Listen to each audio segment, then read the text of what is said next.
Hello, in front of me I've got Beoplay Portal. In this video I'll show you how to manage gestures.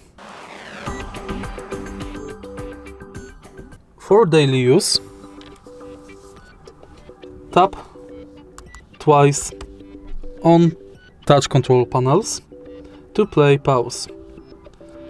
Tap twice to accept call.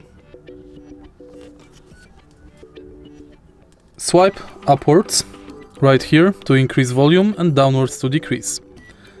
Swipe upwards right here to activate noise cancellation, downwards to activate transparency or own voice.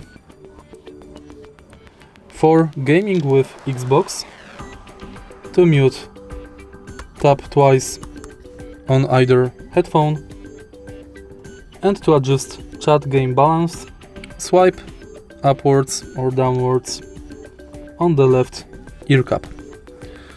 And that's basically it. If you find this video helpful, please leave a like, comment and subscribe.